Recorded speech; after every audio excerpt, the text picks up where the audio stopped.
The night was meant to be perfect, a celebration of love, commitment, and new beginnings. Our wedding hall sparkled with fairy lights, the music floated through the air, and friends and family mingled in cheerful anticipation. Yet, amidst all the joy, a storm was quietly brewing. A storm I hadn't fully anticipated until I let my guard down. I had been drinking, more than I should have, and the haze of alcohol made my emotions unpredictable.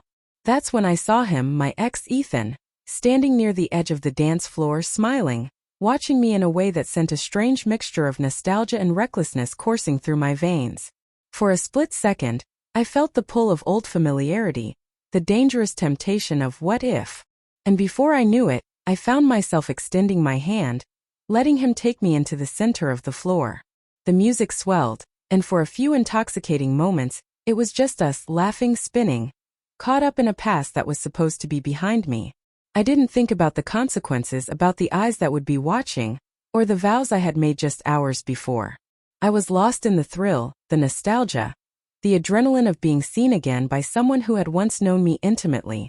Then I saw him, my husband Daniel, standing at the edge of the floor, watching everything unfold.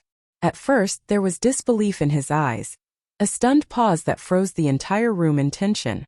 He didn't shout, he didn't run toward us. He simply stood there, quiet, observing, letting the moment stretch out just long enough for me to realize the weight of my mistake. There was no immediate confrontation, no dramatic shouting, no chaos. Just a cold, sharp glance that cut through the intoxication and nostalgia, straight to the heart of the matter. My joy, my thrill, my reckless amusement suddenly seemed childish, absurd, and utterly misplaced.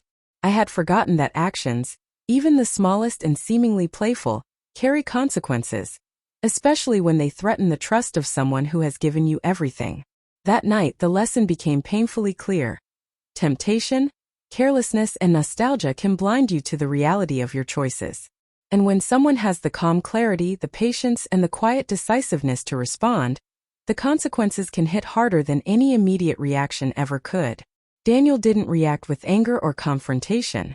That was what made it so devastating. Instead, he remained calm, measured, and fully aware of the impact that a single glance could have.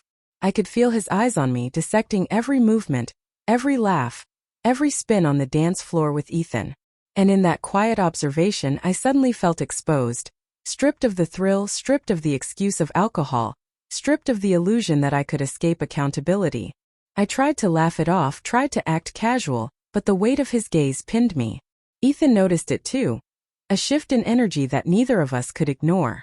The playful fun evaporated instantly, replaced by a suffocating tension that filled the room. I had assumed my actions would go unnoticed, that Daniel's composure would bend, that perhaps he'd forgive with a smile and a shrug. But I had underestimated him. I had underestimated the depth of his patience, the precision with which he observed, the quiet strength that could turn even the boldest mistake into a moment of reckoning. After a few long seconds that felt like an eternity, Daniel took a step forward. I expected a scene, an explosion of words, maybe even a dramatic confrontation. Instead, he simply reached out and touched my arm, a gesture that was calm but heavy with unspoken meaning. In that single touch, I felt the weight of trust broken, the magnitude of betrayal clear, and the certainty that my reckless action had just met its consequence. I excused myself from the dance, trying to rationalize, to justify, to claim the alcohol as an excuse. But he didn't argue. He didn't scream.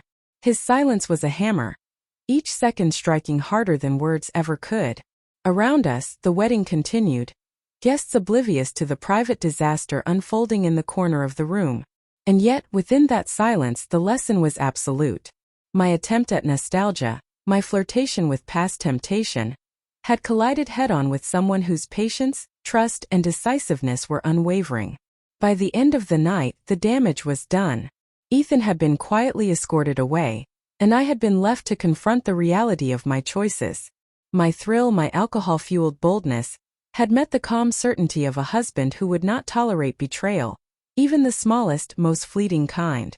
The memory of his measured response, the quiet authority of his presence, would stay with me far longer than any moment of reckless fun could ever fade. The next morning, the aftermath settled like a heavy fog. I awoke with a pounding headache, a mixture of shame, embarrassment, and lingering alcohol haze. Daniel, however, was calm, as if nothing had rattled him at all. He didn't need to lecture me or replay my mistake. His quiet composure had already conveyed every necessary consequence. The night's events had been a revelation not just for me, but for him as well. At breakfast he spoke simply, his voice steady. "What happened last night shouldn't happen again," he said, neither accusatory nor forgiving. It was a statement of fact, a boundary set with clarity and control.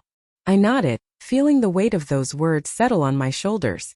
The panic, the shame, and the sudden recognition of how seriously he valued trust and respect hit me all at once. I realized that my brief lapse, the flirtation, the reckless dancing, the alcohol-fueled nostalgia, was a fracture in our marriage, one that could have been far worse if not for the precision of his response.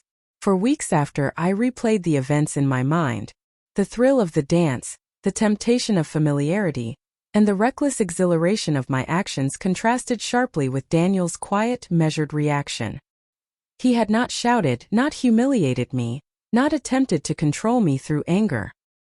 He had simply observed, maintained his calm, and allowed the consequences of my actions to reveal themselves naturally. That approach, subtle yet devastatingly effective, had reset the balance in our relationship instantly. Over time, I learned the full scope of what had happened.